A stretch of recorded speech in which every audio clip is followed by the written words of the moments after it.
Ya, Bapak Ibu, saudara saudari sekalian, eh, saya diminta oleh Bapak Dekan dan pimpinan fakultas untuk berdiskusi dengan kita semua terkait dengan menulis artikel jurnal. Ya, slide dan bahan-bahan ini saya susun bersama dengan kolega saya, saudara Herianto, ya terkait dengan menulis artikel jurnal. Sebelum kita lebih jauh terkait menulis artikel jurnal, saya ingin mendiskusikan kepada kita semua bahwa apa yang kita lakukan sekaitan dengan menulis artikel jurnal sesungguhnya adalah merupakan komunikasi akademik. Tadi sudah dipesankan oleh Bapak Rektor juga bahwa penelitian-penelitian yang kita lakukan adalah ya idealnya ya kalau orang biasanya menyebut seyogyanya, saya sering menggunakan istilah sesorongnya ya. Jadi kota Jogja dan kota Sorong itu kan sama saja sehingga boleh digunakan seyogyanya atau sesorongnya. Jadi idealnya adalah hasil-hasil riset yang kita lakukan itu bisa dibaca oleh pembaca antar bangsa, lalu kemudian kita mulai menguasai ataupun paling tidak mentranslate artikel-artikel yang kita tulis ke dalam bahasa Inggris maupun bahasa Arab sehingga lebih banyak pembacanya, lalu kemudian wawasan dari artikel yang kita tulis adalah tema lokal tetapi wawasannya adalah wawasan global.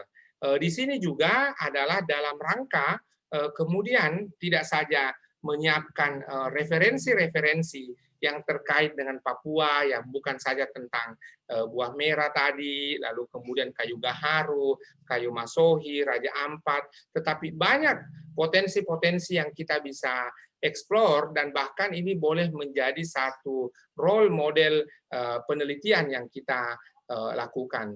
Dengan demikian, ketika kita mulai melakukan langkah-langkah itu, tentu kita ingin bahwa Papua yang kita cintai ini adalah merupakan ya bahagian dari kontribusi ya keilmuan ya setidaknya ketika kita membicarakan ya tentang satu model pembelajaran ya ataupun kemudian ketika kita bicara diskursus keilmuan, maka Papua kita juga hadir di situ. Saya berusaha memberanikan diri menulis satu artikel, ini artikel yang lama, kurang lebih 5 tahun yang lalu, itu Arabic Teaching and Learning, a Model from Indonesian Muslim Minority, yang terbit di Prosedia. Ini kemudian menjadi salah satu cara saya, dan tentu jikalau ini dimungkinkan, perlu dikonstruksi juga oleh Bapak Ibu dosen dan adik-adik mahasiswa bahwa karya-karya tentang Papua, bacaan-bacaan tentang Papua itu Yayen Sorong dan Yayen Papua itulah yang harus menyiapkan bahan-bahan itu sehingga ini boleh menjadi rujukan di berbagai perguruan tinggi maupun menjadi rujukan dalam kegiatan-kegiatan akademik. Ini merupakan penelitian kecil saja, penelitian singkat di pesantren Nurul Yakin dan ini kemudian tersedia open access.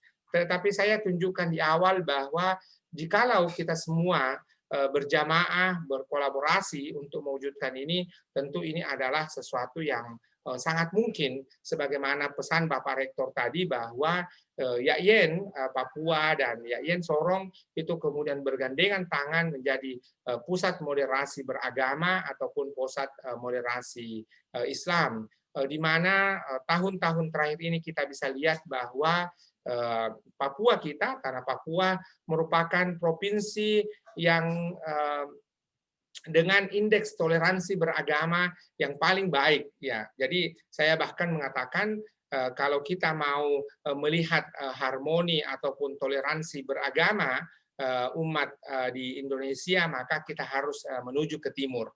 Dan begitu pula juga tentu semangat kita bahwa Papua yang kita cintai ini adalah di mana tempat matahari terbit lebih awal.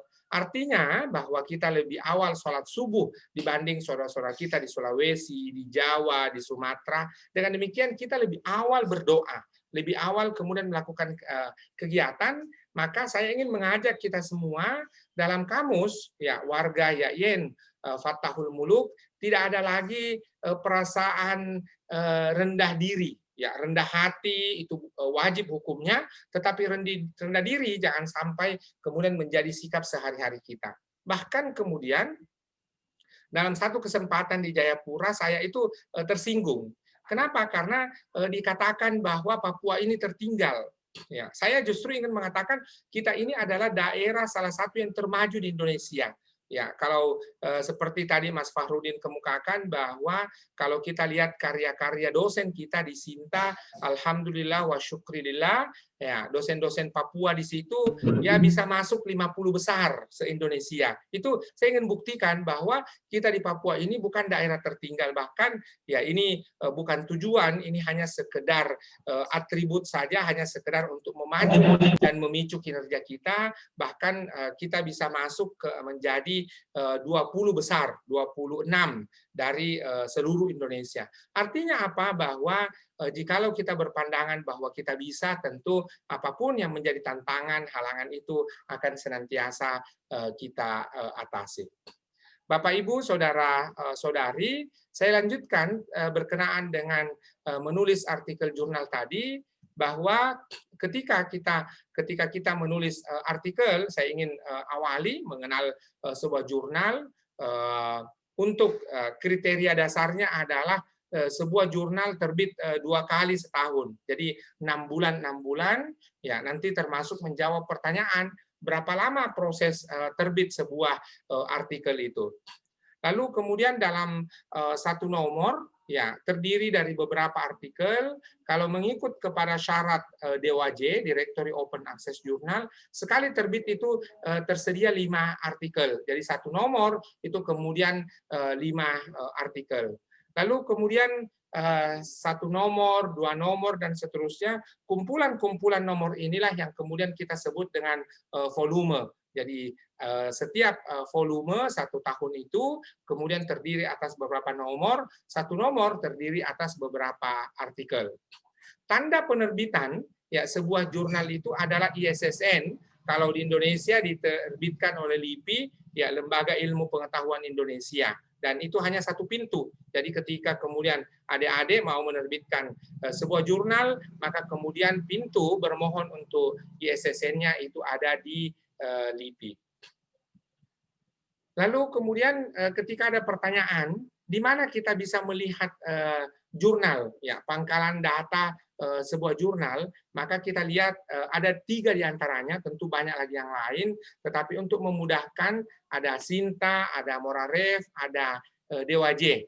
Jadi ini yang pertama Sinta yang dikelola oleh ristekbrin.go.id.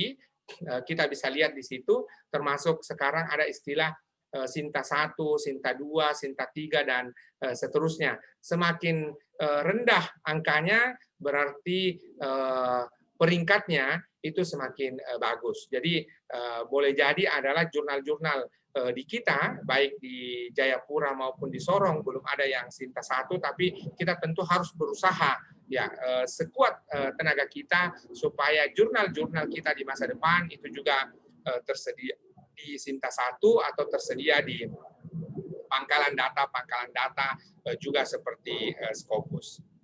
Yang kedua adalah ini milik kita di Kementerian Agama, ada Moraref ya. Ministry of Religious Affairs Reference. Ini alamatnya moraref.kemenak.go.id. Ya, kita bisa lihat jurnalnya. Alhamdulillah kita baru saja tahun lalu itu jurnal di lingkungan perguruan tinggi keagamaan Islam itu kemudian rata-rata mencapai Q1, Q2, dan tentu kita bersyukur bahwa UIN Jakarta, Yayen Salatiga, UIN Jogja, UIN Surabaya, ya dan baru saja tahun ini UIN Malang itu Journal of Islamic Architecture itu mendapatkan indeks Scopus. Maka tentu ini kebahagiaan tersendiri bagi kita. Lalu yang ketiga, kalau tadi itu produk Indonesia dari Sinta yang dikelola Kementerian Ristek Brin, lalu kemudian Moraref yang dikelola oleh Kementerian Agama, maka ini ada DOAJ, Directory Open Access Journal yang dikelola oleh Lund University, satu perguruan tinggi di Swedia yang memberikan akses terbuka, ya open access bagi kita dalam rangka mengakses sebuah jurnal. Saya ingin memberikan quote, mendiskusikan satu quote adalah jangan lihat orang dari bajunya. Ini juga bahwa ketika kita mengirim sebuah artikel jurnal adalah jangan lihat jurnal dari indeksnya. Jadi sejak awal bahwa indeks itu merupakan atribut komputer semata-mata untuk membantu kita dalam rangka menemukan ya jurnal-jurnal. Namun demikian ini jangan menjadi tolok ukur yang pertama atau kemudian menjadi tujuan. Sebaliknya ini adalah alat untuk kemudahan saja. Lalu kemudian setiap artikel yang berkualitas tetap saja dapat terbit di mana saja. Jadi kalaupun kemudian ada artikel saya, ada artikel Mas Fahrudin, lalu kemudian kita simpan di Facebook, kita ketikkan melalui grup WA, maka ketika artikel yang kita tulis itu berkualitas, tetap saja juga berkualitas. Lalu kemudian apa kriteria sebuah jurnal? Ya, sebuah jurnal paling tidak itu kemudian kita perhatikan 4 kriterianya. Pertama adalah sebuah jurnal harus mengandung kebaruan yang kita sebut dalam bahasa Inggris disebut dengan novelty. Jadi harus sesuatu yang baru, harus sesuatu yang perspektif ataukah analisis ataukah data, ada sesuatu unsur yang baru di situ. Dia tidak boleh replikasi, dia tidak boleh redundans, pengulangan demi pengulangan, apalagi kalau kemudian plagiat ataupun copy paste. Yang kedua adalah originality, keaslian. Jadi keaslian artikel itu bisa dicek melalui Turnitin, bisa dicek melalui plagiarism checker ataupun yang lainnya. Dengan demikian bahwa tidak saja sesuatu yang baru, tetapi juga harus asli. Yang ketiga adalah mutakhir. Oleh karenanya nanti kita akan lihat dalam referensi-referensi sebuah artikel itu juga harus mencerminkan referensi-referensi yang terbaru, bukannya referensi-referensi yang out of date, referensi-referensi yang sudah kadaluarsa. Sebaliknya adalah merupakan referensi-referensi yang senantiasa baru, up to date, dan bahkan kalau perlu tahun-tahun terakhir. Biasanya menyebut 5 tahun atau 10 tahun terakhir.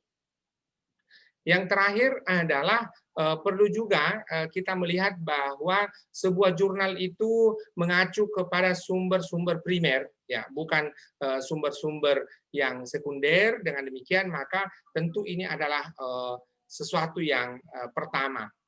Sebelum saya lanjut lagi dalam slide ini, saya ingin menunjukkan bahwa kalau kemudian kita lalai atau kemudian kita tidak cukup cermat, maka kita bisa lihat bahwa jurnal ya sekelas Lancet sekalipun, ada satu jurnal dalam ilmu kesehatan yang ketika ini berada di masa pandemi, kita lihat terbit. Apa yang terjadi adalah kita lihat di sini dibahas di media online di The Conversation bahwa ada geger ilmiah Lancet Gate. Ya, ini kenapa bisa terjadi dan sebagainya.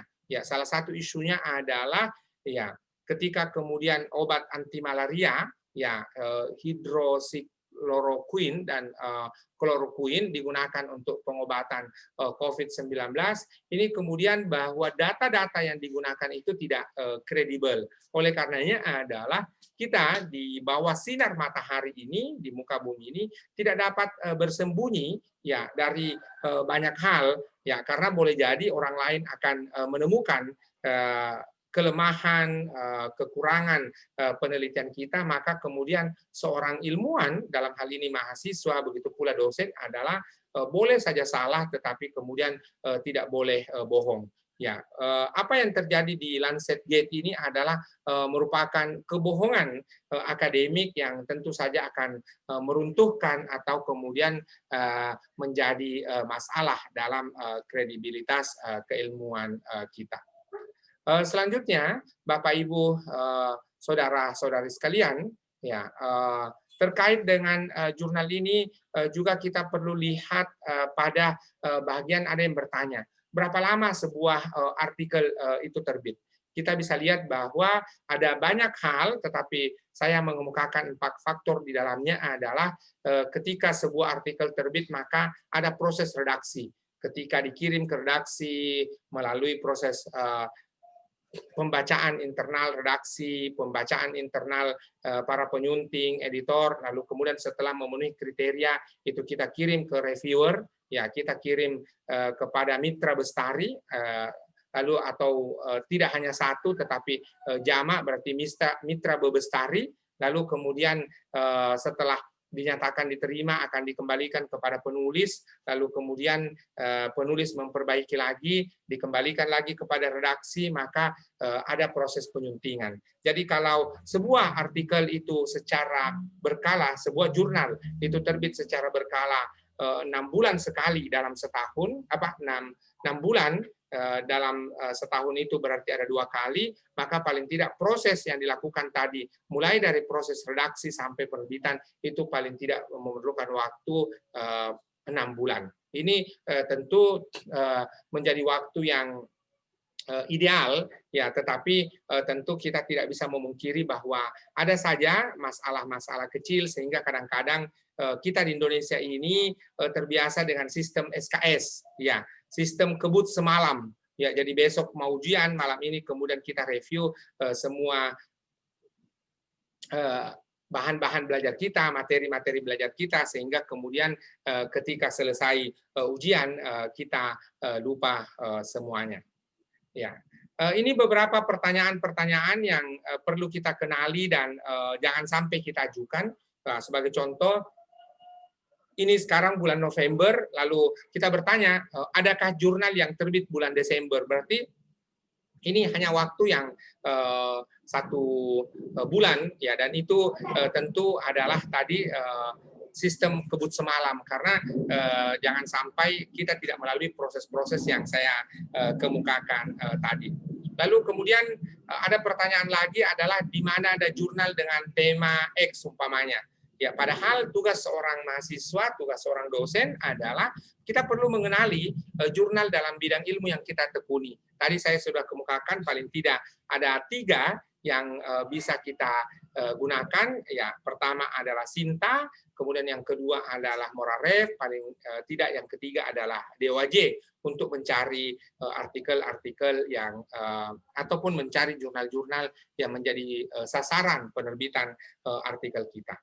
Yang berikutnya adalah ketika tadi kita punya artikel, jangan fokus kepada Sinta, jangan fokus kepada Q, ya, ini satu tanda, ya, yang dikeluarkan oleh Scimago JR.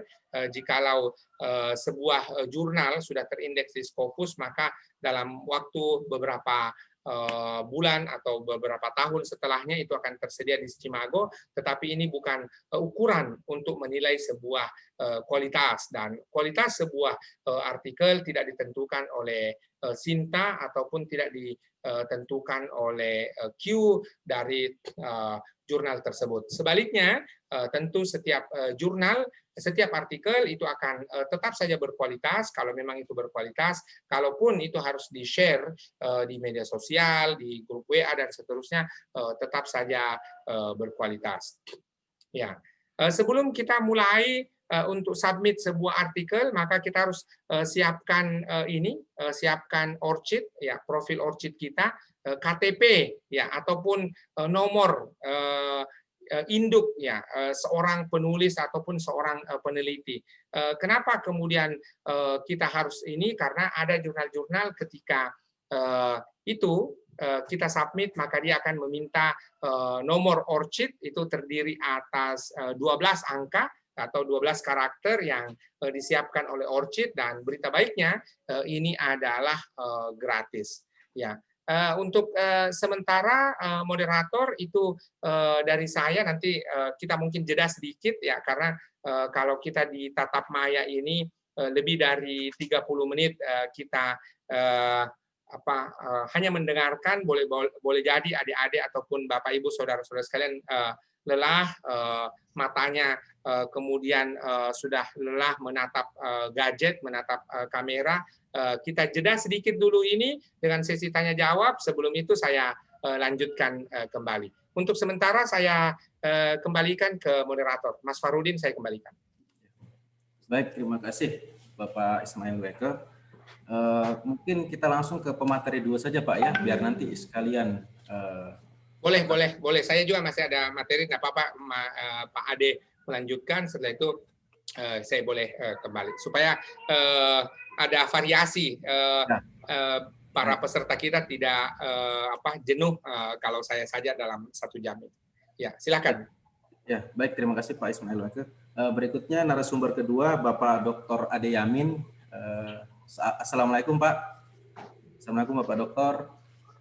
Waalaikumsalam warahmatullahi wabarakatuh. Baik, terima kasih Bapak sudah berkenan menyempatkan waktu yang saya lihat kayaknya sibuk sekali ini. Menyibukkan diri. Ya, alhamdulillah. Baik Bapak, langsung saja untuk materi berikutnya dari Bapak Dr. Ade Yamin. Waktu dan tempat kami sepenuhnya persilakan. Baik, saya nggak lama-lama lah. Nggak mungkin saya lebih lama dari Prof. WT, itu kan kurang ajar saya namanya. Ya, jadi saya ini kan sebenarnya dihubungi Pak Dekan itu, Pak Wakil Dekan itu, kami harus bagi tugas. Jadi Pak WK itu bertanggung jawab untuk dosen-dosen, saya untuk mahasiswa aja lah. Jadi yang saya bicarakan ini adalah sesuatu yang bagi dosen-dosen itu sesuatu yang sudah biasa. Kalau dosen-dosennya, kalau teman-teman dosen dengar ini seperti mengajari ikan berenang nantinya. Nah, tapi karena kebetulan di peserta ini juga banyak mahasiswa, maka titik berat materi yang akan saya sampaikan ini sebenarnya lebih kepada bagaimana mahasiswa nanti menghadapi sebuah data dan kemudian dituliskan.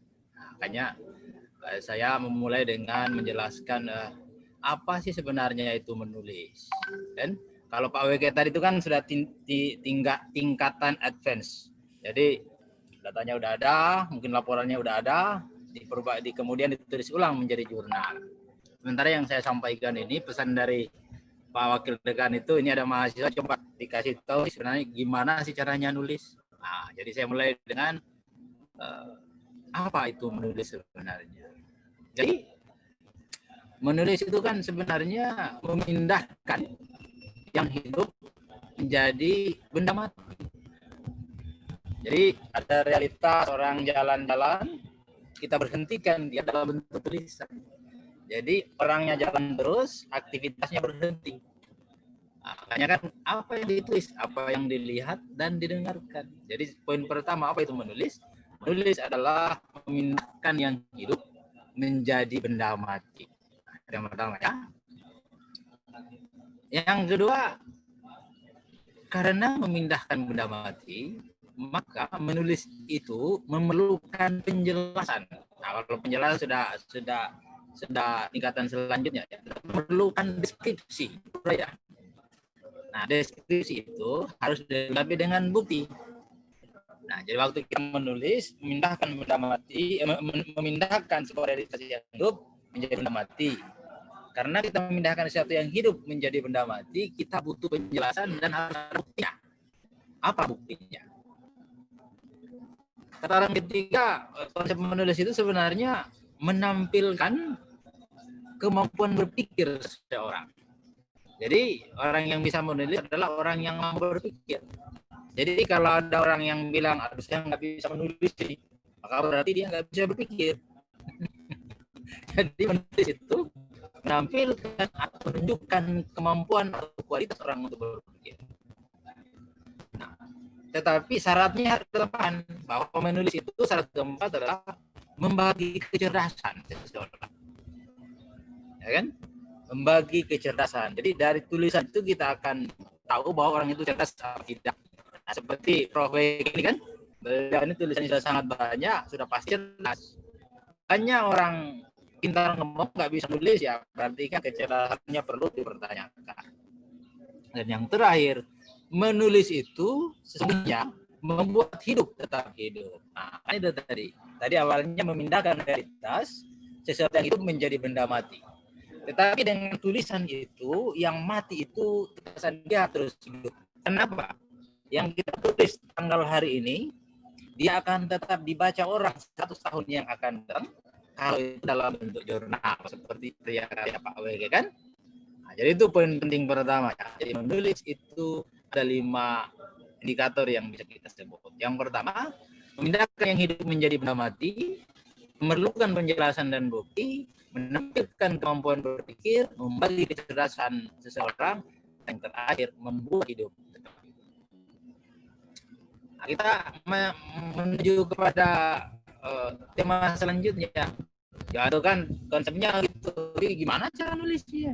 Nah, kita harus mulai dengan menemukan bahan untuk ditulis kan gitu. Jadi ini sekali lagi saya ulangi, fokusnya itu untuk adik-adik yang lagi kuliah S1 atau S2. Maka agar tulisan itu bisa berwujud, maka harus ada objek yang menimbulkan rasa ingin tahu. Ya kalau mau pakai tempe juga bisa, tapi kan rata-rata orang rasa ingin tahu kan, tidak rasa ingin tempe. Kata pakai tadi seyogianya atau sesorongnya, sekarang kita rubahlah rasa ingin tempe, bukan rasa ingin tahu.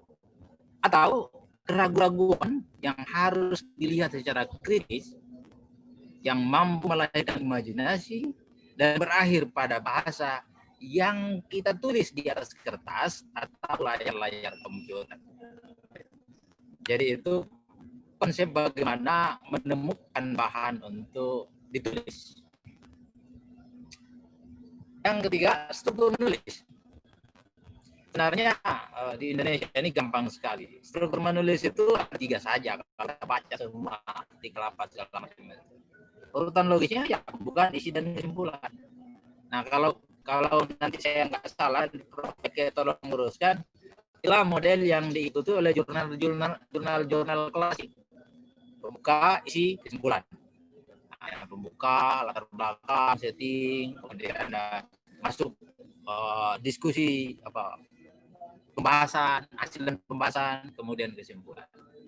Tetapi kalau yang banyak sekarang itu yang ikut model IMBET itu, introduction, method, result, atau finding, dan discussion. Nah, sebenarnya kalau tadi secara logis hanya 3, ada pembuka, isi, kesimpulan. Sama persis dengan karya ilmiah, tesis, skripsi, ataupun disertasi. Namun, atau kalau kita lihat lebih spesifik lagi, ternyata struktur besar dari sebuah tulisan itu sebenarnya menggambarkan struktur dari sebuah paragraf. Jadi kalau orang menulis itu satu paragraf itu selalu terdiri atas 3 hal itu. Apa pembuka paragraf, kalimat utamanya apa, isinya apa, kalimat penjelas, kemudian kesimpulan dari pertemuan antara kalimat pembuka dan kalimat penjelas menghasilkan apa. Kan kira-kira. Yang kelima atau yang keempat, bagaimana sebaiknya kita menulis. Nah, adik-adik ini perlu tahu bagaimana sebaiknya kita menulis. Ya, menulis itu harus dengan gembira, jangan dengan terpaksa. Jadi waktu nulis tugas, nulis makalah dengan terpaksa, ujungnya nanti copy paste. Tapi kalau ditulis dengan gembira, dengan riang gembira, maka apa yang dilihat dan didengar itu yang akan dituliskan, kemudian dianalisis dengan apa yang dipikirkan lewat buku dan referensi. Yang kedua, gunakan kalimat atau kata yang disukai dan mudah untuk dibeli. Jangan terlalu banyak yang ilmiah. Terlalu banyak yang ilmiah, akhirnya menjadi kabur karena kita sendiri bingung ini konsep apa sih sebenarnya. Jadi, gunakan kata-kata yang mudah dimengerti dan disukai tentu saja, dan dirangkai menjadi kalimat sederhana. Yang ketiga, bagaimana baiknya kita mulai menulis itu? Tuliskan yang terlintas di benak, jangan nunggu. Jadi kalau saya mikir, saya temukan ini tadi di pasar ya, jangan taruh di pikiran kita, tapi taruhlah di lembar kertas atau di laptop atau di komputer. Jadi begitu ketemu ide langsung ditulis, jangan ditunggu. Karena bisa jadi setelah jalan ke depan lagi ketemu ide baru. Ketika nggak ditulis, ide baru menindih ide yang lama. Akhirnya ide lama hilang dan terkubur. Ide baru nggak kunjung ditulis. Akhirnya double kosong, ada isinya. Kan gitu. Yang berikutnya, usahakan menulislah 1 paragraf sehari, terutama kalau kawan-kawan dosen. Jangan pernah sehari nggak menulis 1 paragraf. Karena kalau 30 hari itu 1 paragraf sehari, artinya 30 paragraf. Kalau 30 paragraf, kalau artikel itu kayaknya sudah sampai di result dan findingnya tuh. Kalau 30 paragraf itu. Karena 4 paragraf pendahuluan introduction, 5 paragraf literature review, kemudian 5 paragraf metode, ya udah sudah sampai result and finding itu. Kalau ditulis 1 paragraf 1 hari, kalau 30 hari. Sama dengan ide yang tadi. Begitu ada ide, jangan nunggu. Langsung ditulis. Kemudian, yang berikutnya, menulis itu menghubungkan satu gejala dengan gejala yang lain. Atau satu peristiwa dan peristiwa yang lain, sehingga tulisan itu menjadi hidup. Yang keenam, bagaimana sebaiknya menulis? Jangan malu dan ragu untuk berbagi dengan teman-teman sejawat. Bahkan dengan mahasiswa kalau dosen. Ya dengan mahasiswa. Karena saya tahu datang mahasiswa bicara. Ini yang paling penting yang sering diabaikan. Bahwa kita harus menulis bersama-sama dengan orang lain. Kalau dalam tema webinar ini kan yang kolaboratif itu. Kalau nanti Pak WG bisa menjelaskan itu. Di banyak jurnal luar biasa itu ada yang tulis 1 artikel sampai 5-6 orang, dan itu bisa dianggap benar saat itu. Yang berikut masih terkait dengan bagaimana sebaiknya menulis itu, harus selalu dipikirkan paragraf pertama dari setiap tulisan kita adalah nyawa dari apa yang mau kita tulis, karena paragraf pertama itu yang pertama kali dibaca oleh orang. Nah, ketika paragraf pertama yang kita tulis itu begitu dibaca orang nggak tertarik, dia nggak akan baca seterusnya, karena di paragraf pertama yang nggak tertarik. Sama lah ketika lihat judul, orang langsung tergerak hatinya untuk lihat isinya, kira-kira begitu. Maka cara gimana agar dia menjadi menarik? Mungkin beberapa cara yang bisa kita pakai. Yang pertama itu kutip cerita yang unik dan kontroversial, atau dialog sehari yang dimodifikasi. Yang kedua, bisa juga mulai dengan mengajukan pertanyaan.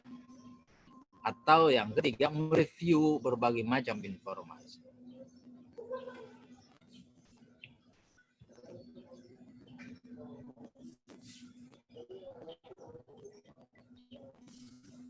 Kesimpulannya, akhirnya bagaimana seharusnya kita menulis karya ilmiah. Ya, kalau saya sih ada 4 cara saja. Tadi sudah dijelaskan oleh Pak WG, sebenarnya saya hanya mengulang. Yang pertama, ya tentu perhatikan kaidah menulis. Kemudian gunakan bahasa baku dan yang disyaratkan. Mulai dengan pernyataan-pernyataan yang shocking, mengagetkan, menarik minat, dan tentu saja punya daya jawab atau marketable. Dan yang paling penting adalah memiliki nilai keperluan atau novelty, kata Pak WG tadi, visioner or masa depan. Terakhir dari saya akan mengutip pernyataan Prof. Irwan ketika teman-teman dalam webinar bertanya, Prof. Irwan, mengapa sebenarnya kita harus menulis? Prof. Irwan menjawabnya, kita harus terus menulis untuk menjamin ketersediaan data baru. Kita juga menyiapkan informasi baru. Kita juga menciptakan pengetahuan baru, menciptakan kebaikan dan kebajikan, menyiapkan media dan bahan untuk memberi solusi, dan tentu saja yang paling utama dan penting adalah dengan menulis kita telah membuat sejarah untuk diri kita sendiri. Yang saya bilang di depan tadi, yang kita tulis hari ini boleh jadi tidak terlalu menarik, tetapi siapa yang menduga 100 tahun yang akan datang, tulisan kita itu yang paling dicari-cari. Karena kita mampu menulis sesuatu yang orang tidak pernah bayangkan. terakhir sekali adalah ini yang paling penting, terutama bagi kawan-kawan dosen kalian ini, bagi kawan-kawan dosen. Jangan biasakan menulis itu tanpa bingkai dan cetakan. Maka cara menulis terbaik bagi yang sudah advance itu menurut saya adalah selalu membuat outline. Jadi setiap orang yang memulai menulis, dia sudah tahu mulai dari mana dan akhirnya di mana. Nah, kebanyakan dari kita kan asal tulis judul kemudian mulai bingung cari-cari. Nah, yang menurut saya yang paling tepat adalah buat bingkai sendiri, buat outline. Karena dengan outline menjadi guidance kita untuk menulis. Saya kira begitu yang saya bisa sampaikan. Mohon maaf Pak WK, kalau ini kurang lengkap, ini saya disorong. Mohon izin, saya lagi mengokupasi tempatnya Pak WK ini. Saya lagi disorong. Nah, tukaran kan, karena Pak WK datang kasih seminar di Jayapura, saya datangi Sorong biar saya ada di Sorong. Saya kira begitu, kalau ada pertanyaan nanti kita diskusikan. Billahi taufiq wal hidayah. Assalamualaikum warahmatullahi wabarakatuh. Waalaikumsalam warahmatullahi wabarakatuh. Kami ucapkan terima kasih pada Bapak Dr. Ade Yamin. Ada hal yang sedikit yang kami catat di sini. Sejatinya menurut beliau dengan menulis sejatinya membuat kita akan tetap hidup dan dapat membagi kecerdasan untuk kepada semua orang. Artinya apa? Hidup tidak hanya melihat dan mendengar, tapi tentunya juga dengan menulis. Baik, saya kembalikan lagi kepada Pak Weke. Tadi sepertinya masih ada materi yang perlu disampaikan pada Pak Weke. Waktu dan tempat kami persilakan. Ya, terima kasih Mas Fahrudin, terima kasih Pak Ade yang sudah melengkapi. Jadi sederhananya bahwa apa yang kita diskusikan hari ini tentu tidak akan komprehensif kalau hanya saya seorang, tetapi dengan tadi ditambahkan oleh Pak Ade itu kemudian semakin lengkap dan juga meneruskan pesan dari yang disampaikan oleh Bapak Rektor bahwa sebuah artikel itu sesungguhnya adalah memberi nyawa. Jadi karena dia adalah benda mati, tetapi kita memberikan nyawa sehingga ini akan menarik untuk dibaca oleh siapapun juga. Dan ketika kita semua orang-orang yang ada di tanah Papua ini memberikan penguatan-penguatan bagi data-data baru, memberikan penguatan-penguatan bagi literasi-literasi, maka tentu di masa yang akan datang kita bisa berharap bahwa Papua akan dikenal sebagai pusat ya keilmuan, dan kalau selama ini kita hanya mengenal Jepang sebagai tempat matahari terbit, padahal sesungguhnya di Jayapura, di daerah Merauke dan sebagainya itu kemudian kurang lebih ya matahari juga terbit seperti di Jepang, di Tokyo dan di kota-kota lain di Jepang itu. Oleh karena itu tentu di 2020 ini menjadi momentum yang sangat pas untuk bagi kita semua bagaimana membangkitkan daya rendah diri kita selama ini yang menganggap bahwa Papua itu daerah tertinggal. Justru kemudian kita harus menganggap bahwa Papua ini adalah daerah termaju. Bapak Ibu saudara-saudari sekalian, tadi saya berhenti di bagian ketika kita mau memulai sebuah proses menulis, proses submit artikel kita, maka kita siapkan KTP, yaitu menyiapkan profil ORCID di sini. Lalu kita akan lihat tahapannya, ya, mulai dari topik sebuah artikel. Ya, jadi artikel ini adalah bagian kecil dari penelitian yang kita lakukan. Ya, hulu dari penelitiannya itu ada, hulu dari sebuah artikel yang baik adalah dimulai dari artikelnya. Ya, jadi ketika kemudian penelitian yang baik, maka artikel juga akan baik. Jikalau artikelnya kemudian disusun dengan rapi, maka pasti penelitiannya juga sudah baik sebelumnya. Karena laporan tadi seperti kata Pak Ade ada bingkainya, ada gambar besarnya, maka kita hanya gambar-gambar kecil di situ, spesifik, sederhana. Kita tulis hal-hal yang sederhana. Sebagai contoh adalah ya bagaimana praktek-praktek kita maulid kalau di Papua, bagaimana kemudian sasi di Raja Ampat, bagaimana keberagamaan di Misol. Ya, jadi karena saya lebih banyak menulis di daerah Papua Barat, jadi hanya bisa memberikan contoh-contoh tadi Misol, Waisai, lalu kemudian Kokoda, dan seterusnya. Tetapi tentu yang bisa menulis tentang Kokas, bisa menulis tentang Wamena, bisa menulis lagi tentang daerah-daerah yang ada di Provinsi Papua adalah menjadi tanggung jawab bersama kita. Jadi semakin sederhana sebuah topik artikel itu akan semakin bagus, bukan justru semakin rumit. Mari kita perhatikan seorang artis, Vicky Prasetyo, di mana kemudian justru bahasa-bahasa yang digunakan oleh Vicky Prasetyo itu bukan bahasa yang ilmiah, tetapi justru adalah seolah-olah ilmiah. Ya, dan di masa lalu kita juga terjebak, ada satu orang warga Turki yang kemudian Harun Yahya yang justru menolak teori evolusi, bahwa justru kalau kita lihat dalam pesan-pesan Al-Quran, justru kemudian teori evolusi itu adalah bahagian ya dari ayat-ayat kauniyah, karena kita sangat yakin sekali bahwa tidak ada pesan-pesan Al-Quran yang bertentangan dengan ilmu pengetahuan. Boleh jadi kita melihatnya sesuatu yang bertentangan hanya karena kita belum melakukan eksplorasi lebih jauh lagi. Lalu kemudian berikutnya adalah langkah demi langkah ketika kita mau melakukan publikasi artikel. Ya, tentu ini adalah langkah kedua ya yang dalam bentuk komunikasi ilmiah, karena tadi sebagaimana kita dengarkan bersama, Pak Diamin sudah mengemukakan bahwa sesungguhnya aktivitas dari publikasi ilmiah itu adalah menulis. Tentu tanpa menulis kita tidak bisa melakukan publikasi. Maka ini sebenarnya langkah kesekian atau langkah kedua dari proses menulis, karena di awalnya kita adalah menulis, lalu berikutnya adalah bagaimana kita mempublikasikan karya-karya kita.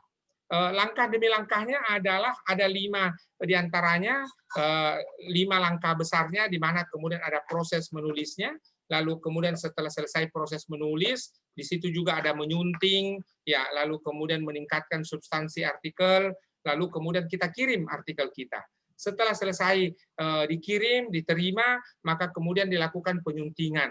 Ya, baik penyuntingan isi oleh penulis sendiri, lalu kemudian penyuntingan format oleh editor jurnal. Berikutnya lagi adalah proses penerbitan. Jangan sampai kemudian artikel yang kita tulis itu hanya tersimpan buat kita, tetapi tidak terbaca oleh orang lain. Dalam rangka memberikan kontribusi bagi dunia akademik, dalam rangka memberi kontribusi bagi keilmuan, maka tentu setiap yang kita tulis ya itu kemudian dipublikasikan supaya bisa terbaca, dan kalaupun kemudian ada sesuatu yang keliru akan dikoreksi bersama-sama oleh warga akademik lainnya ataupun komunitas akademik lainnya.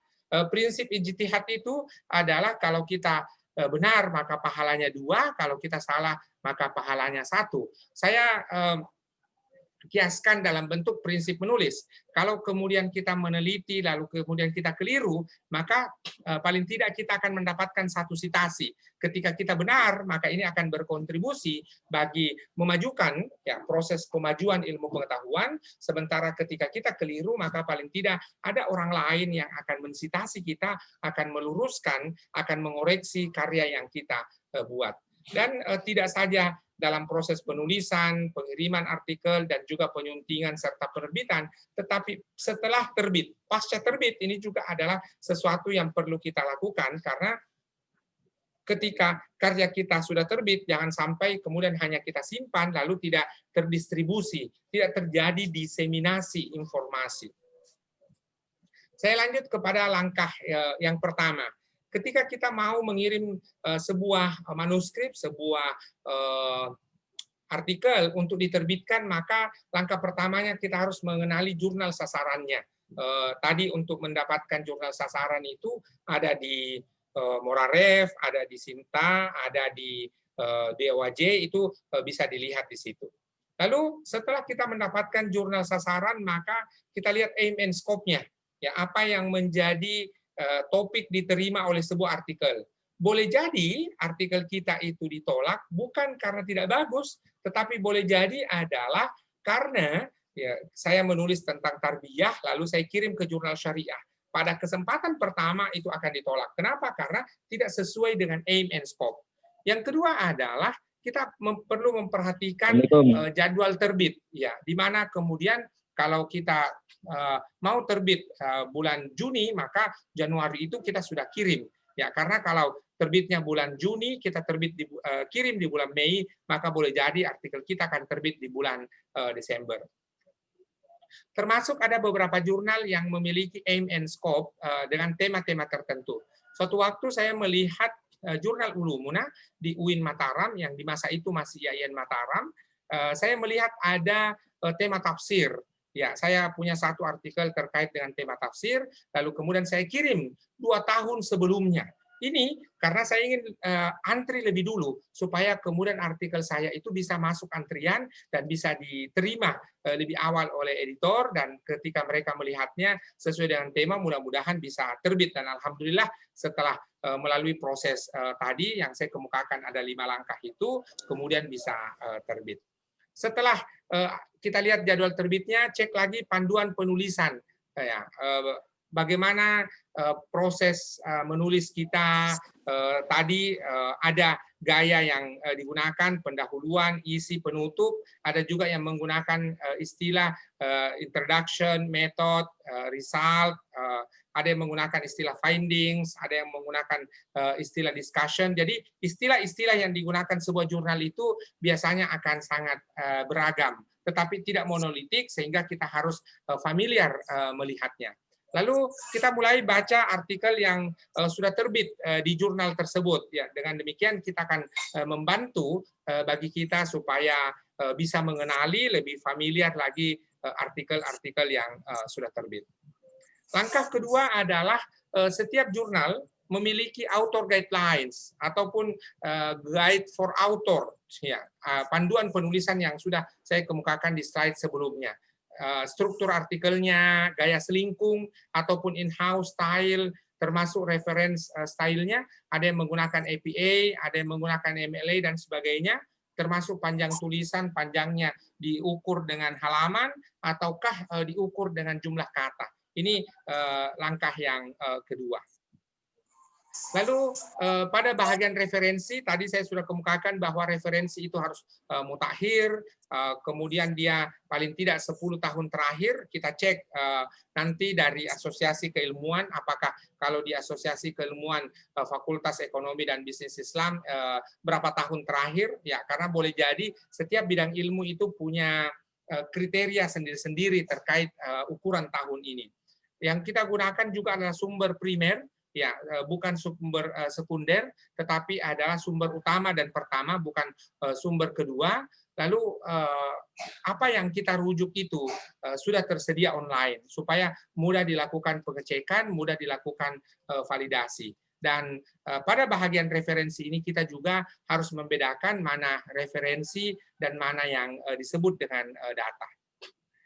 Tidak disarankan untuk digunakan sebagai referensi, diantaranya adalah blog, ya, media sosial, buku ajar, modul, ya, karena ketika kemudian kita mau memilih referensi, tadi di slide sebelumnya inilah yang perlu kita jadikan kriteria, tetapi ini yang harus kita hindari.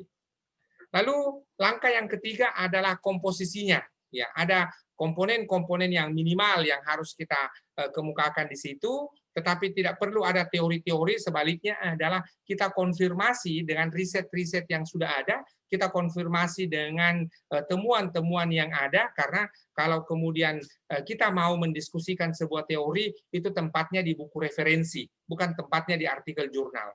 Sebaliknya, sebuah jurnal itu, sebuah artikel yang kita tuliskan ada state of the art, ada hal-hal yang menjadi statement kebaruan dari artikel kita, lalu kemudian ada wawasan artikel. Jadi wawasan artikelnya adalah tadi tema lokal tetapi konteks global.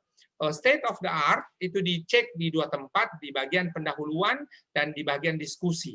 Ya. Sementara untuk mengecek wawasan artikel itu dicek dimulai dari awal sampai akhir, di mana referensinya tentu harus referensi yang juga terbit di berbagai tempat, tidak hanya berbahasa Indonesia, bahkan boleh dari berbagai bahasa, sehingga kita bisa mendapatkan insight ataupun mendapatkan perspektif bahwa ini memang menjadi diskursus bagi keilmuan di tingkat internasional.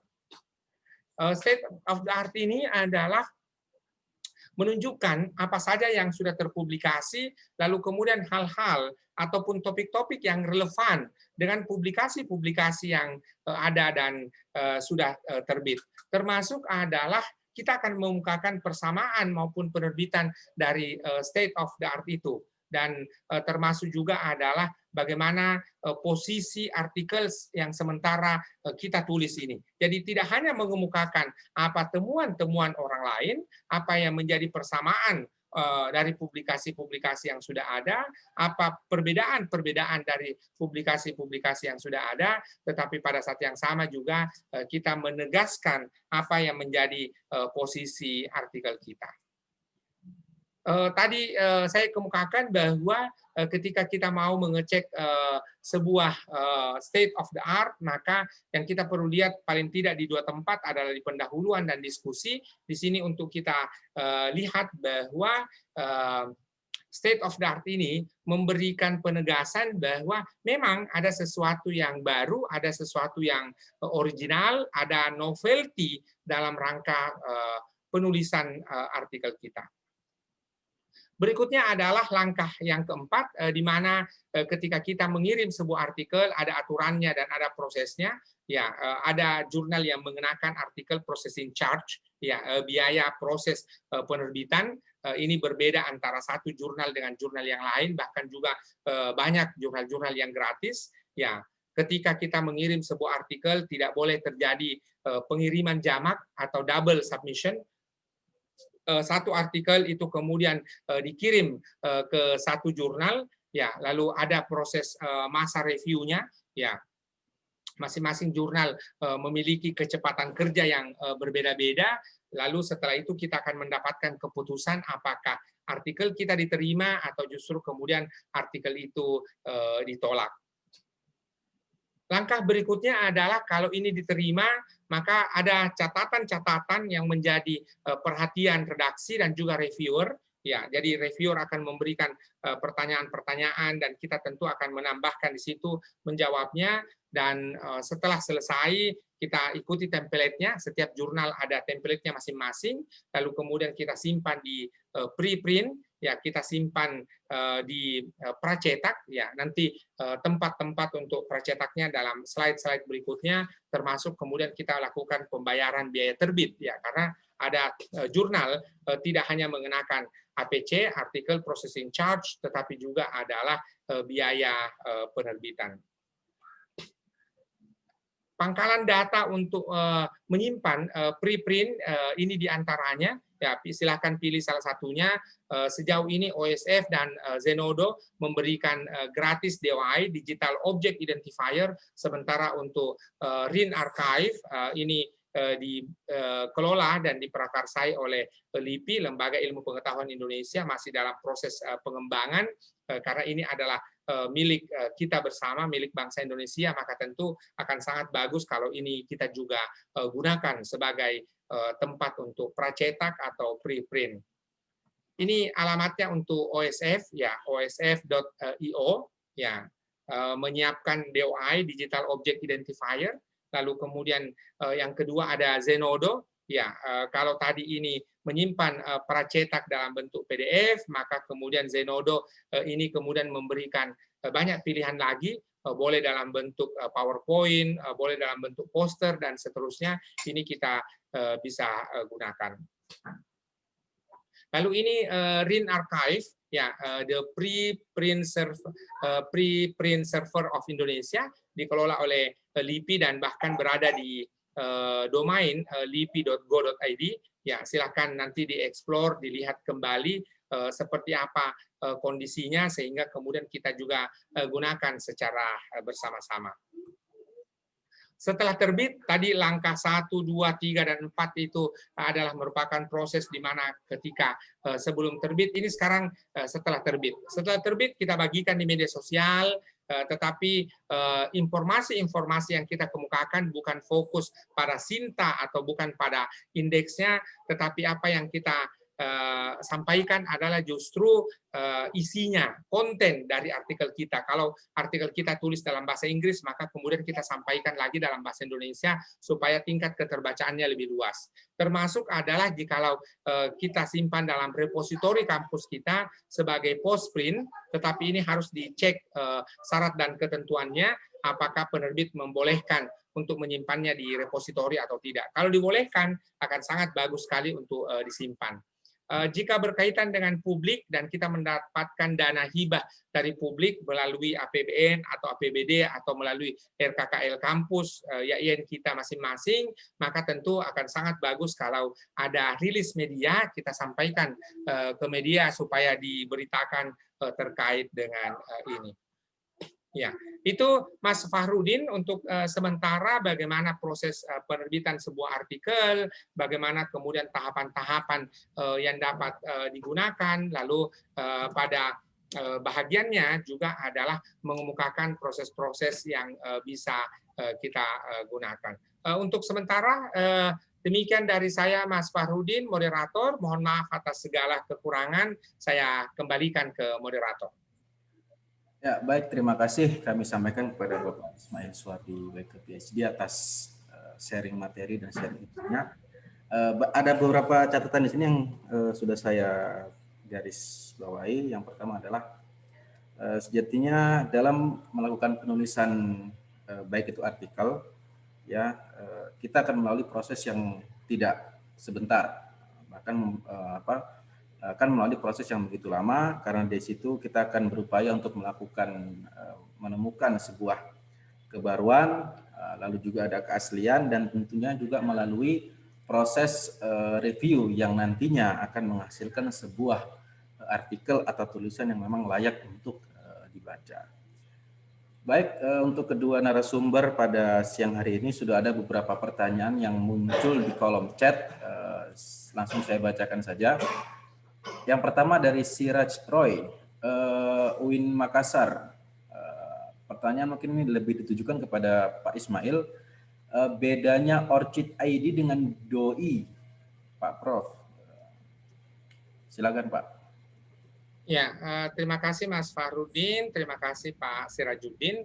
Yang membedakan Orchid dengan DOI adalah walaupun sama-sama angka, tetapi Orchid itu adalah nomor identitas peneliti atau penulisnya. Jadi kalau kita lihat di Orchid, ya apa yang bisa kita lihat adalah sebuah angka yang kombinasinya tadi ada dua kita bisa lihat. Saya share screen dari saya. Ya, kalau kita lihat Orchid ini, maka yang diberikan oleh Orchid adalah nomor untuk identitas penulis, identitas peneliti. Dan di sini juga menjadi adaptasi kita di abad 21 ini, adaptasi digital. Kalau kemudian di masa lalu ketika seseorang mau mendaftar ya untuk melamar pekerjaan, maka boleh jadi adalah yang diminta itu CV-nya, lalu kemudian dalam bentuk print. Sekarang ini menjadi kemudahan atau menjadi tren di abad 21 ini. Suatu waktu tahun 2014 itu kemudian saya diminta untuk mengajukan aplikasi ke Linköping University, lalu kemudian di situ ya saya diminta mendaftar dan sebagainya, maka kemudian oleh Linköping University di Swedia itu hanya meminta nomor Orchid saya, atau kira-kira ini saya sebut dengan nomor KTP. Ya, sepertinya ada gangguan ini di Orchid. Ya, ini. Jadi biografi saya selaku penulis itu ada di sini, termasuk employment di mana saya bekerja, lalu kemudian education and qualification, lalu kemudian invited position, ya, lalu kemudian keanggotaan sebagai profesional, ya, pernah mendapatkan dana penelitian dari mana saja, ya. Lalu kemudian begitu pula akan terlihat di sini, ya, artikel-artikel yang saya terbitkan, ya. Ini tentu dengan mudah kita lihat di sini. Sementara kita lihat di sini adalah DOI. DOI itu adalah Digital Object Identifier. Jadi kalau sebuah jurnal ada ISSN-nya, sebuah buku ada ISBN-nya, maka kemudian sebuah artikel ada DOI-nya. Jadi untuk memudahkan kita mencari itu. Bahkan kalau kita lihat di sebuah artikel ini sebagai contoh, kepemimpinan transformatif dalam pendidikan Islam Indonesia, itu kemudian ada DOI-nya di sini. Ya, maka ketika ini kemudian diklik, maka itu akan mengarahkan tidak saja ke sumber aslinya, tetapi juga akan mudah ditemukan karena sudah ada DOI-nya. Untuk sementara ini saya lihat, tentu nanti yang lain ada DOI yang diterbitkan oleh Zenodo secara gratis, ada DOI yang diterbitkan gratis oleh OSF tadi. Maka kalau ada karya-karya kita yang sudah pracetak, maka paling tidak adalah kita usahakan untuk simpan di salah satunya, apakah di Zenodo atau apakah kita simpan di OSF supaya hak kekayaan intelektual kita terlindungi. Jadi sejak awal sudah ada DOI. Itu Mas Farudin menjawab pertanyaan Pak Sirajuddin terkait dengan apa yang membedakan antara DOI dan yang membedakan dengan ORCID. Ya, baik, terima kasih Pak. Ada lagi Pak pertanyaan untuk narasumber satu, ini dari Rifki, mahasiswa yang Papua. Menanyakan bagaimana cara membedakan jurnal Sinta, Pak. Mungkin maksudnya di sini pertanyaannya bagaimana membedakan jurnal Sinta yang terbagi-bagi. Mungkin lebih kepada membedakan jurnal Sinta 2, Sinta 3, Sinta 4, dan Sinta 5, dan seterusnya. Mungkin seperti itu Pak maksudnya. Cara membedakan artikel yang masuk Sinta 2, 3, 4, atau mungkin 5 dan 6. Ya, mungkin seperti itu pertanyaannya Pak. Ya, terima kasih atas pertanyaan ini. Sangat mudah sekali untuk membedakan di antara jurnal-jurnal yang ada, apakah Sinta 1, Sinta 2, dan seterusnya. Kita bisa langsung buka, ini alamatnya sinta.ristekbrin. Ya, di sini ini halaman awal. Ya, lalu kemudian dari sini kita bisa langsung melihat, ya, ada subjek, ada author, dan seterusnya. Ya, lalu kita klik di sini di sources, ada jurnal. Ya, di bagian jurnal ini maka kita bisa langsung ya mengklik, ya. Jadi kalau mau sekarang ini ada 5.148 jurnal yang tersedia di Sinta, maka kita tinggal klik di sini, ya. Sinta 1 ini jurnalnya, ya. Ada 84 jurnal yang sudah Sinta 1, ya. Lalu kemudian kita bisa lihat Sinta 2, ya. Sinta 2 itu ada 825 jurnal, ya. Lalu kemudian ada Sinta 3. Sinta 3 itu ada 1030. Lalu kemudian Sinta 4 ada 1693. Jadi mudah saja kalau kita mau membedakan mana jurnal yang Sinta 1, Sinta 2, dan seterusnya sampai Sinta yang terendah, yaitu Sinta 6, kita bisa lihat di sini. Ya, jadi S1, S2, dan seterusnya. Jadi di sini untuk membedakannya. Jadi ketika kita mau mencari, maka kembali lagi tinggal buka sinta.ristekbrin.go.id. Setelah itu kemudian buka bagian resources, ada jurnal, lalu kemudian di bagian jurnal ini akan terdata secara keseluruhan Sinta 1, 2, 3, 4, dan seterusnya. Maka itu cara pertama. Cara yang kedua adalah kita juga bisa klik ini sebagai contoh, kita bisa lihat Gamma Gajah Mada International Journal of Business. Maka kita langsung bisa lihat di atas ini S1, ya, Sinta 1. berarti kalau ini sudah ada Sinta satu seperti ini, berarti itu identitas yang dimiliki sebuah jurnal tersebut. Itu dari saya, Mas Farudin, menjawab pertanyaan bagaimana membedakan antara Sinta 1, 2, 3 dan seterusnya bagi sebuah jurnal. Ya, baik, terima kasih Pak Ismail. Kita akan lanjut ke Pak Ade Yamin dulu untuk narasumber kedua dari Muhammad Soleh Rumatoras, alumni YIN Papua. Di sini Soleh menanyakan apakah artikel itu membatasi paragraf penulisan atau tidak? Apakah ada batas penulisan dalam paragraf dari sebuah artikel? Nah, pertanyaan ini ditujukan untuk Pak Dr. Ade Yamin, narasumber kedua. Pak Dr.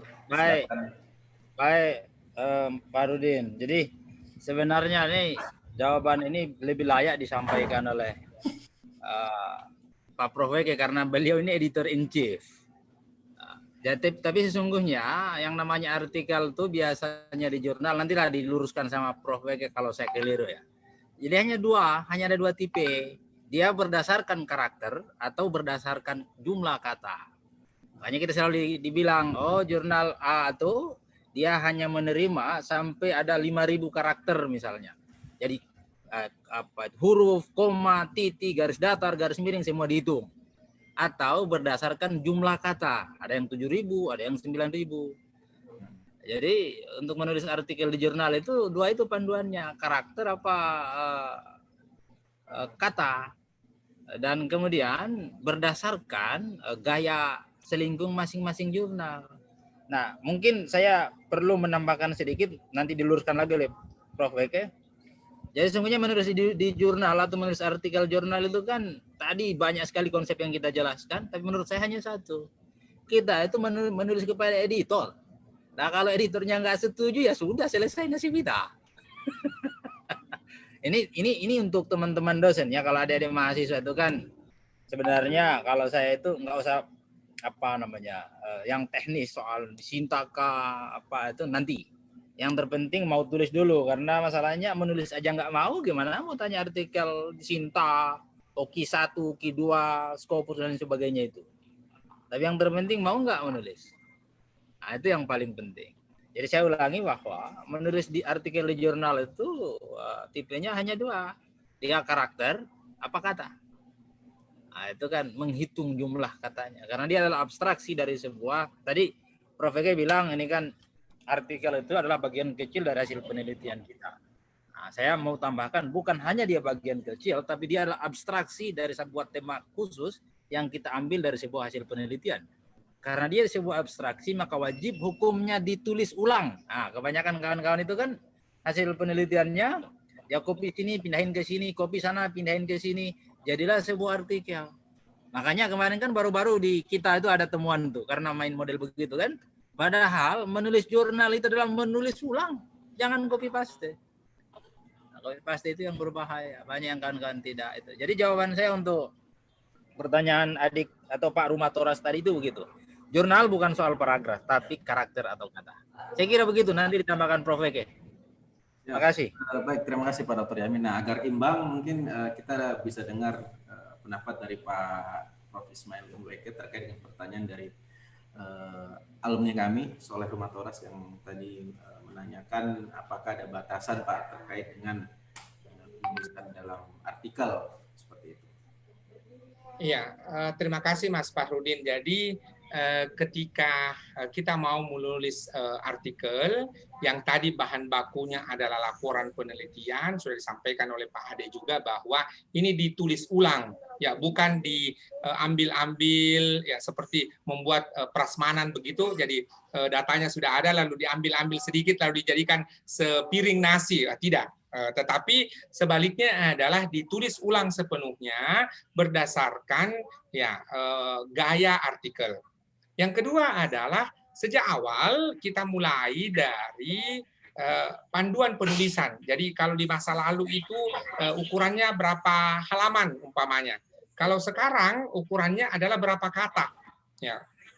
untuk mengeceknya di Word kita, di aplikasi Microsoft Word itu ada di situ jumlah kata, maka kita sesuaikan. Jadi saya sangat setuju sekali, walaupun kita punya gaya menulis berbeda-beda, tetapi semua tulisan dimulai dari outline tadi, bingkainya. Jadi ketika kita mau menulis, sesungguhnya apa yang kita mau tulis ini? Ya, berapa panjang katanya, berapa halaman, lalu isi yang kita mau masukkan di situ. Jadi sederhananya adalah menuju kepada penulisan artikel, yang kita lakukan adalah guide for author ataupun author guidelines atau apapun istilahnya, guide for author atau author guidelines, tetapi ini adalah panduan penulisan.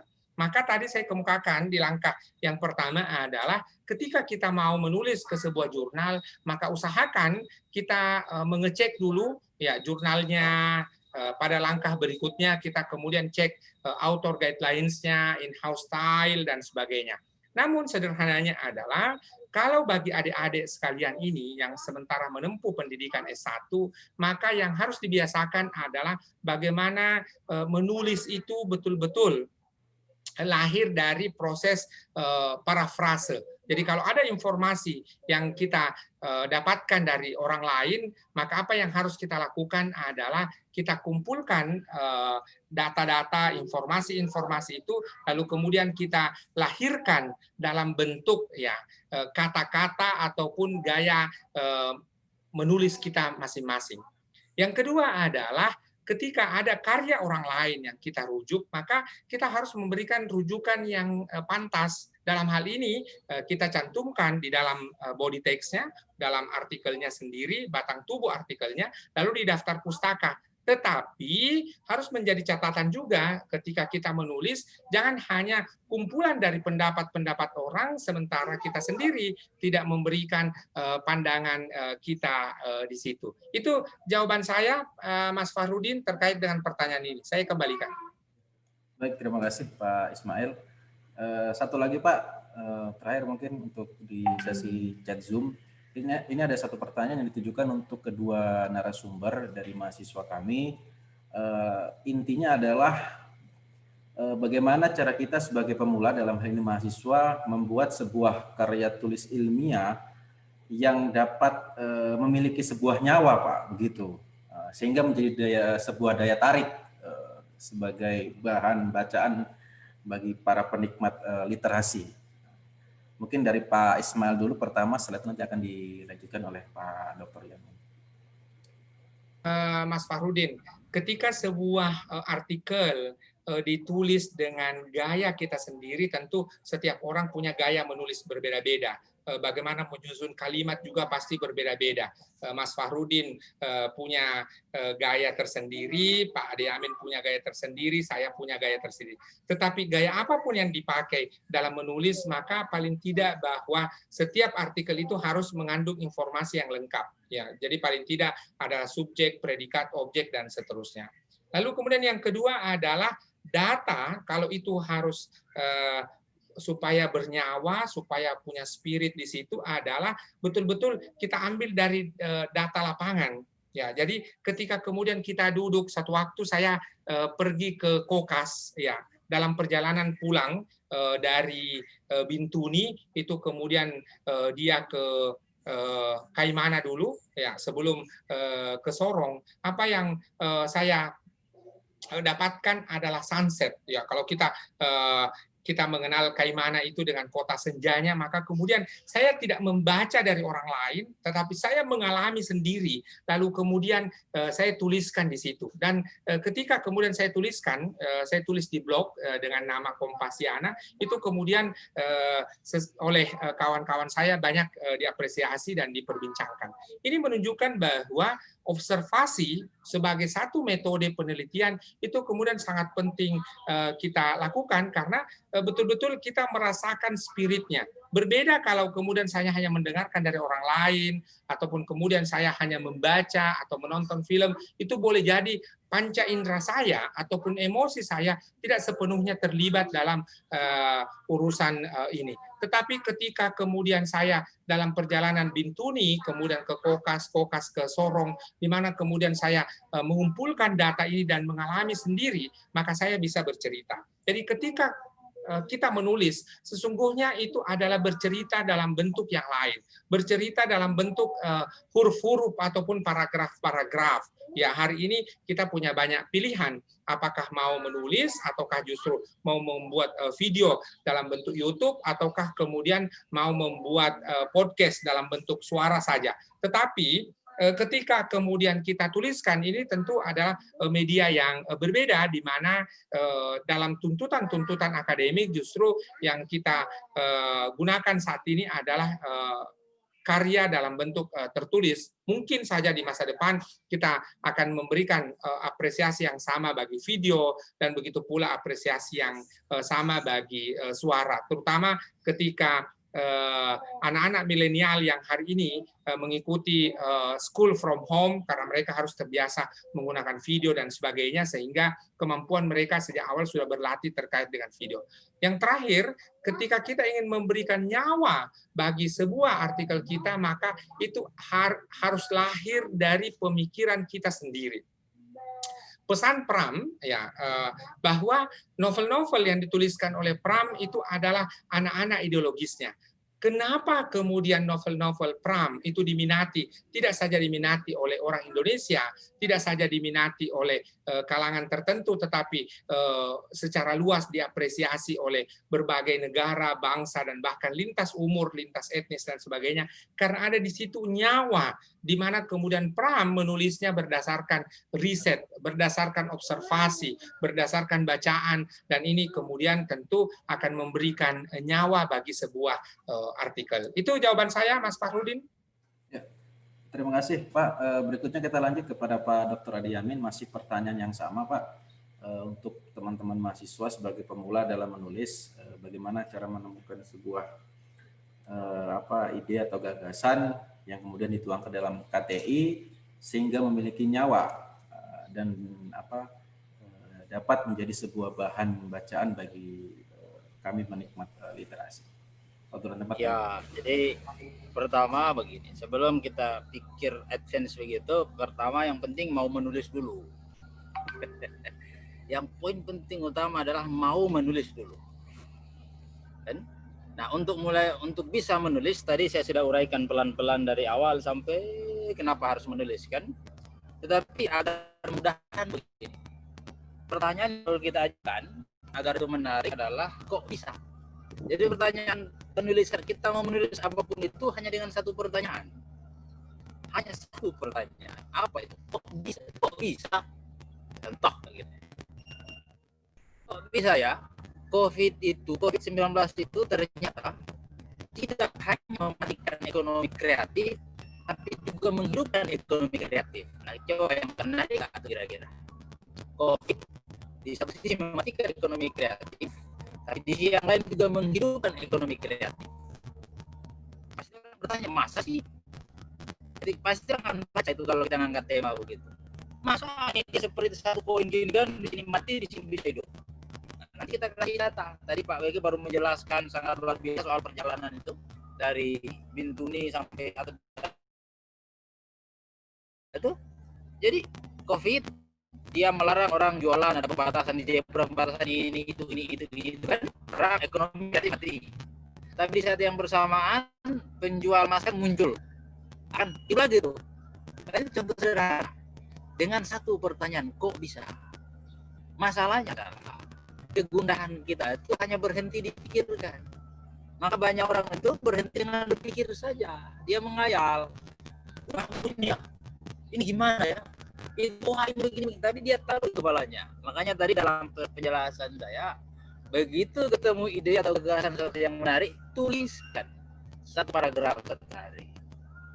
Nah, untuk kemudian diformulasi dia apakah menarik apa tidak menarik, tergantung tadi Pak Wege menjelaskan kepada kita. Contoh misalnya, tulisan Clifford Geertz, The Legend of Java, yang terus-menerus dikutip oleh banyak antropolog Indonesia hari ini dan terus-menerus dibantah oleh banyak antropolog Indonesia juga, dia tetap abadi. Padahal kan Clifford Geertz itu hanya melihat bagaimana orang Jawa beragam yang kemudian dia klasifikasi menjadi 3 tipe, itu abangan, santai,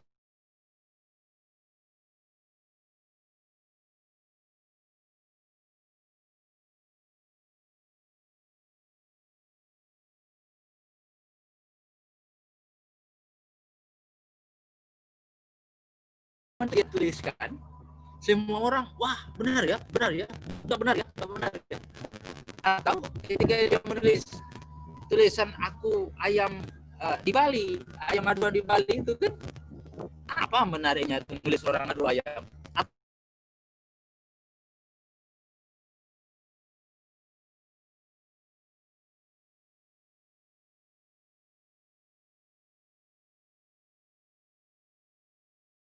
Pintu belakang rumah orang Jawa yang terhubung dengan pintu orang lain.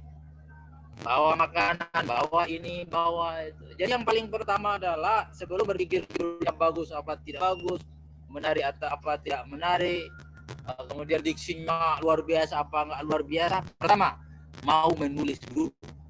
Nah, kenyataannya hari ini kan kita tidak mau menulis tapi mengcopy paste. Tadi saya baru ulang lagi bahwa ada banyak kasus itu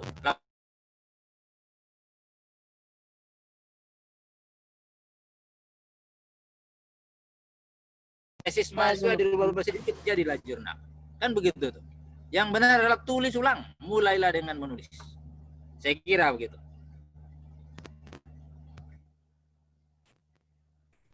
Begitu, Pak Rudin. Baik, terima kasih Pak Dokter atas jawaban yang cukup jelas ya. Baik, ada satu yang menggunakan raise hand, Abdurrahman Tiurua. Bisa dengar saya, Abdurrahman? Oke, baik, mungkin sudah tidak mendengarkan kami. Baik, yang terhormat kedua narasumber, tadi adalah pertanyaan terakhir. Saya di dekat kolam renang, Pak Jamal, ke kolam renang sini kah? Di belakang. Baik, kami sampaikan kepada kedua pemateri, Bapak Ismail Suwardiweke PhD dan Pak Dr. Ade Yamin, SSOS MA. Tadi adalah pertanyaan terakhir dari sesi diskusi kita pada pagi hari ini.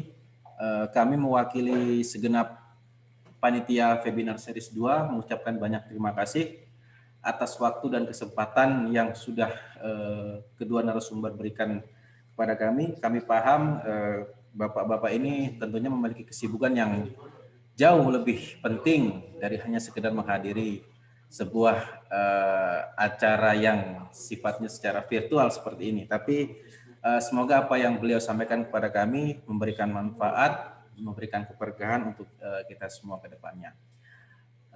Saya selaku moderator apabila dalam memimpin kegiatan pada pagi hari ini hingga menjelang siang ada tutur kata ataupun perilaku yang kurang berkenan, mohon dibukakan pintu maaf yang sebesar-besarnya. Kurang dan lebihnya mohon maaf. Wassalamualaikum warahmatullahi wabarakatuh. Waalaikumsalam warahmatullahi wabarakatuh. Waalaikumsalam warahmatullahi wabarakatuh. Saya kembalikan kepada MC. Sampaikan terima kasih, materi yang sangat luar biasa. Alhamdulillahirrabbilalamin, seluruh rangkaian acara webinar series Fakultas Ekonomi dan Bisnis Islam webinar 2 dengan tema Kiat melakukan penelitian kolaborasi dan menulis artikel ilmiah di jurnal internasional bereputasi pada hari ini telah selesai. Kami selaku pembawa acara mewakili seluruh panitia yang bertugas mengucapkan terima kasih kepada pemateri dan peserta webinar series Fakultas Ekonomi dan Bisnis Islam webinar 2 yang berkenan hadir. Mohon maaf atas segala kesalahan serta kekurangan. Sebelumnya, marilah kita tutup dengan doa. Semoga semua yang kita dengar dapat memberikan manfaat bagi kehidupan kita semua. Berdoa mulai.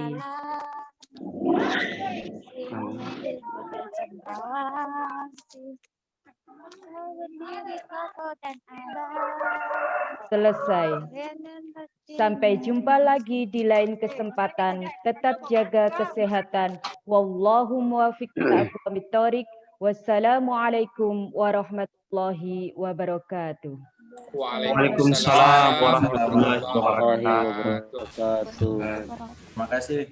Oke, maaf saya